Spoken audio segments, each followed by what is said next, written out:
Hey, what's going on, guys? This is Slime Boss here, and as you guys can see, I am in a new place. This is only going to be a temporary thing while I kind of figure things out mentally, and I have a new job as well, which means that uploads from me are going to be a little less infrequent. As I said, with my main channel, I'm going to be focusing on myself a little bit, trying to fix my mental health and where I want to be. So once I'm a little bit more stable, I'll start producing more and more content. But my goal for this year was just kind of finish things up on the channel, just clean it up, and maybe even take a break by the end of the year. I'm kind of already taking a break right now, just because I just started my new job and I don't know when I can slot in time to make videos. But that is not the purpose of today's video. Also, I get to stand up, so I don't know if that's cool or not. I don't know if that matters to you, but I can do that now, so that's pretty cool. But today's video, I'm going to be talking about my predictions for the Pokemon Presents that was recently announced for 2/27/23 Pokemon Day, and everybody knows that this was going to happen, especially right after that recent Nintendo Direct, and there's been tons of speculation on it, but I'm going to offer in my input.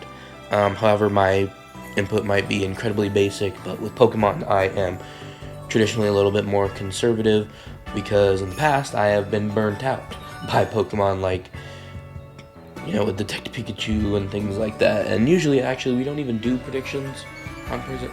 Do we do a prediction on last presents? I don't even remember.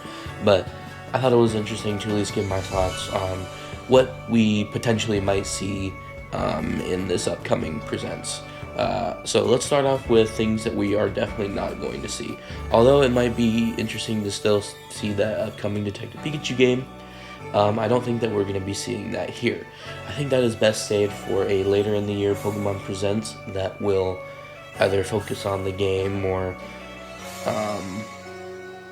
that will be showing it because it's going to be coming out later this year, because obviously Nintendo's latter year lineup is pretty light, so we can't have what I'm about to predict and Detective Pikachu in the beginning of the year.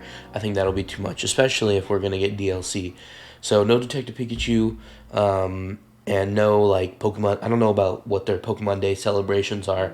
Probably just some Terra Raid battles, things like that. Some things with the mobile games and things like that. So yeah, I think that they're gonna save Detective Pikachu 2 for the latter half of the year. Because I think that their first half of the year is going to be pretty packed. And I know that we're going to be getting another Pokemon Presents 100%, again, because of that DLC, which I'll talk about. So first things first, let's, so no, like, 27th anniversary stuff, I should mention that. We just had the 25th anniversary celebration, so we don't need another one for the 27th, which doesn't really make any sense anyway. So, anyways, let's talk about the little minor things before we get into the big stuff.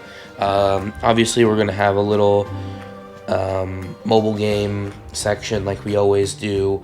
That's particularly going to be talking about Pokemon Unite, Pokemon Master EX, and the other one was Pokemon Cafe Remix, which I'm surprised is still going to this day, to be honest with you.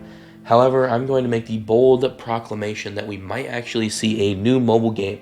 I'm hoping to see the return of some classic stuff. Obviously, we'll never probably ever see the return of trading card game, even though it is coming to NSO, just because, like, we already have the trading card game online, and I think they recently released Pokemon Trading Card Game Live, which I don't even know the difference of compared to TCGO. So we still have that going on, so I don't know if there's an actual game element to that, but we might actually see a new mobile game. Oh yes, I forgot about Pokemon Go as well.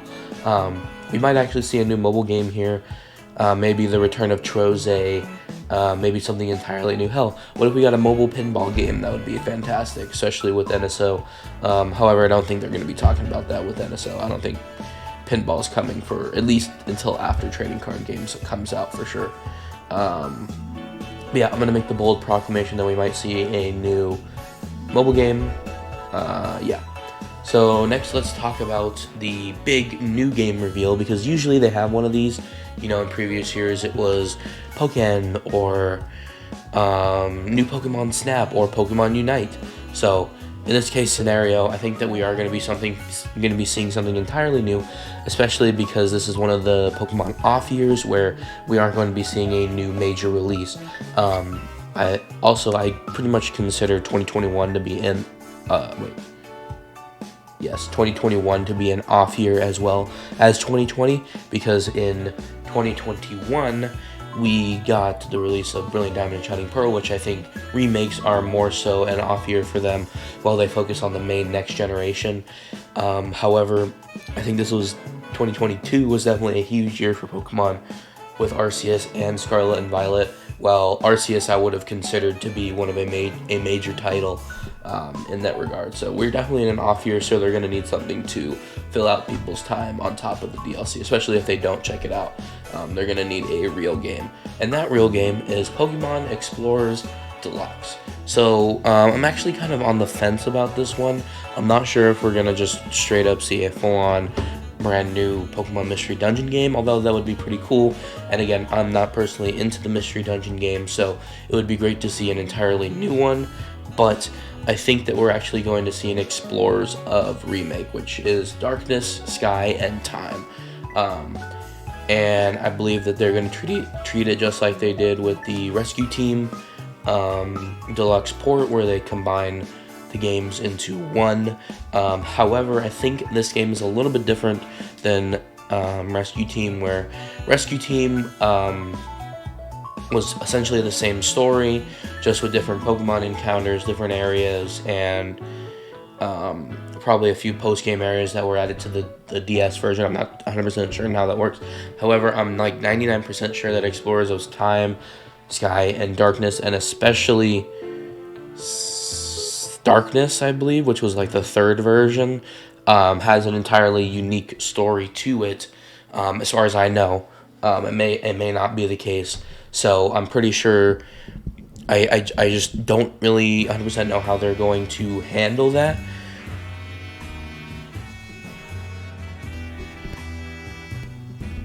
I'm not really 100% sure how they're going to handle that, but I'm still pretty sure that they're going to wrap it all up into one game.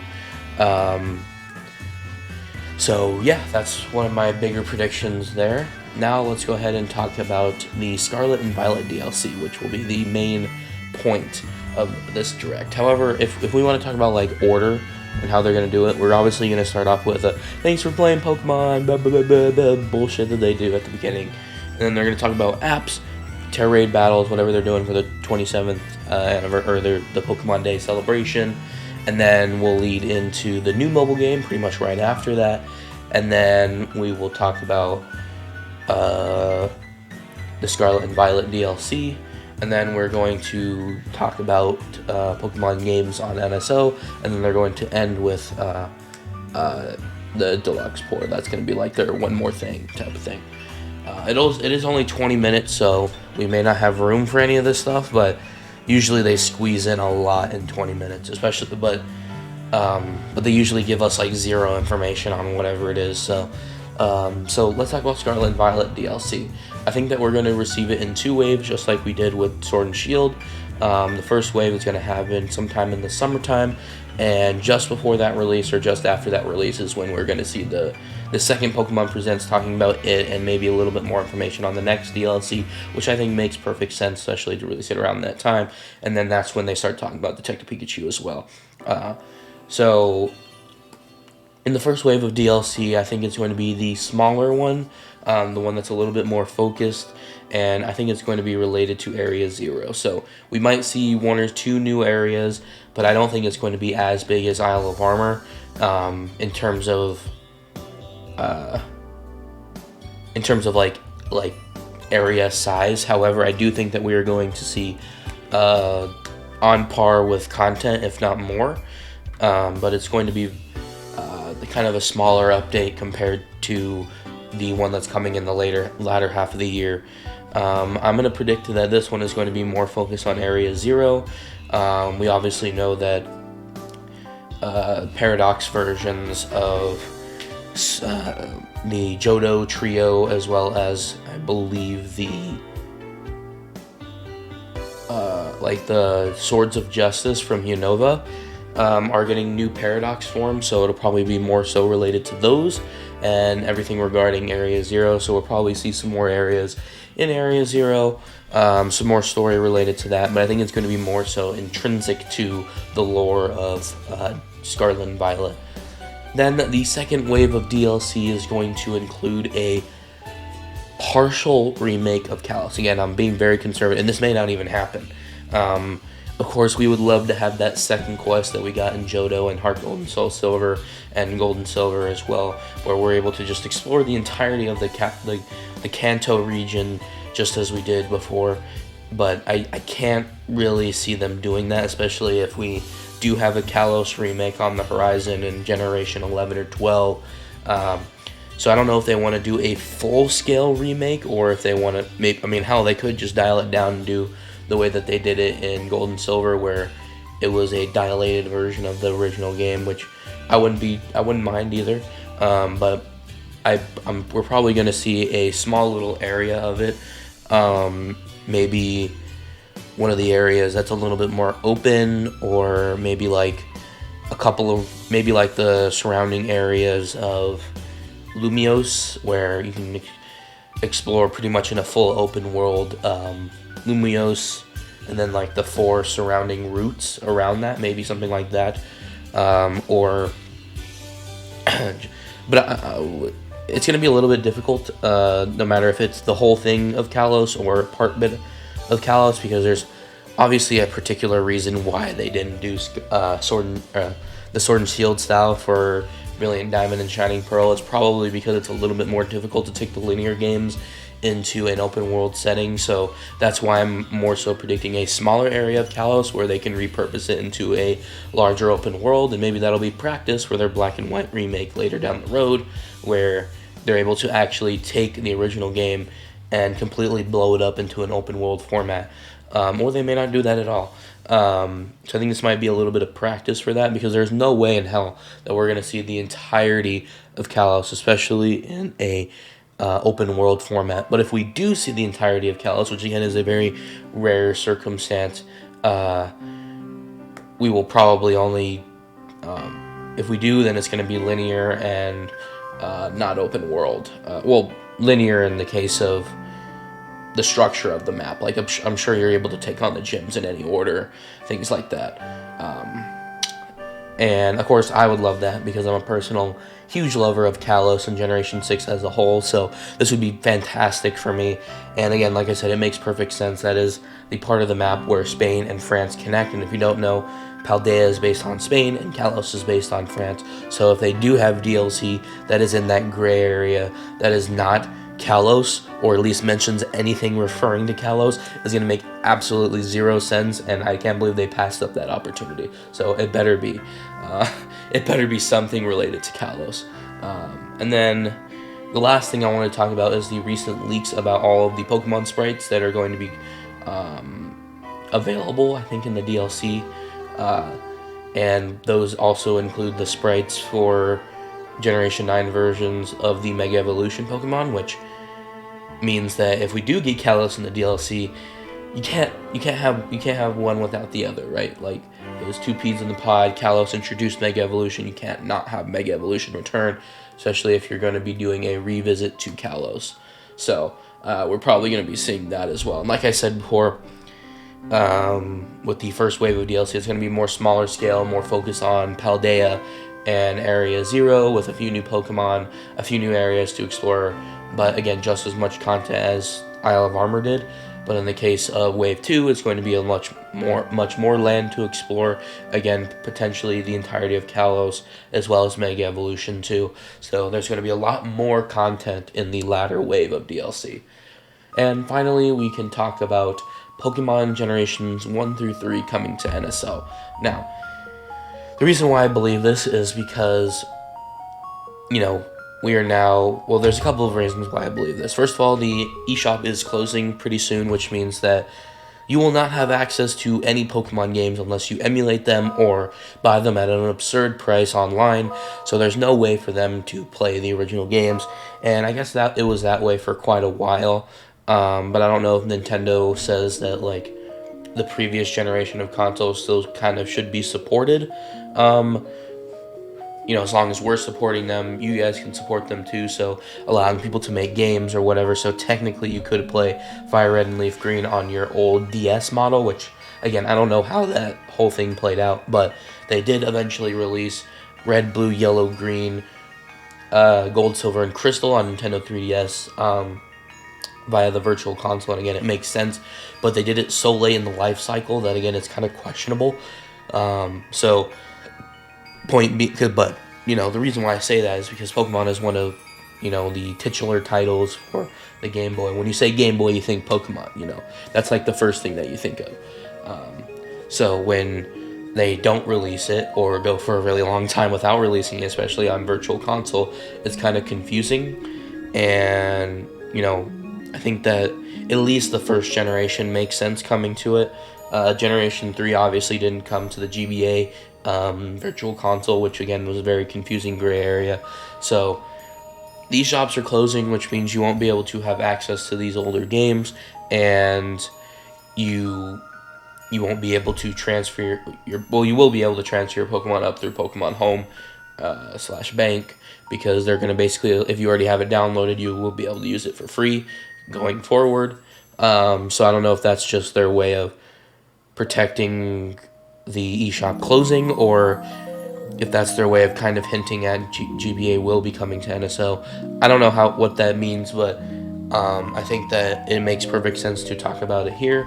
But the only thing that's like stopping me from saying it's going to be coming is because of trading card game. Now, of course, it still could come. I don't really know, but I don't know if Pokemon likes to handle that stuff on their own, or if Nintendo's allowed to promote those types of things. But why would they just show trading card game and not, the first generation of Pokemon? So in my head, I'm like, were they not allowed to show it? Did Pokemon want to do it on their own? But here's the other thing. Pokemon also did their virtual console versions separately on their own as well. They were not in directs. They were not in anything. They were just dealt with on their own little separate thing. So maybe they want to do it on their own and kind of leave the fans to surprise or speculation. I'm not really sure how the whole thing breaks down, but it's just a little suspicious that they would show a trading card game and not the titular Game Boy titles, which again doesn't make any sense unless they wanted to do it on their own. So they're probably going to be doing it on their own, and that includes the first two generations. So how I think that they're going to do this, knowing Pokemon because they're dumb, and knowing Nintendo because they decided to drip feed everything else.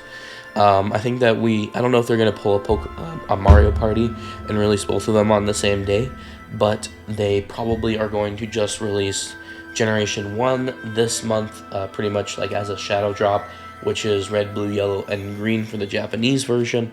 And for next month, or maybe a few months down the line, maybe when Explorers releases, then they would release Generation 2, being Gold, Silver, and Crystal, and then maybe a little bit more down the line, or hell, maybe in the next Pokemon Presents they talk about Generation 3, Ruby, Sapphire, Emerald, Fire Red, and Leaf Green coming to the service later that year.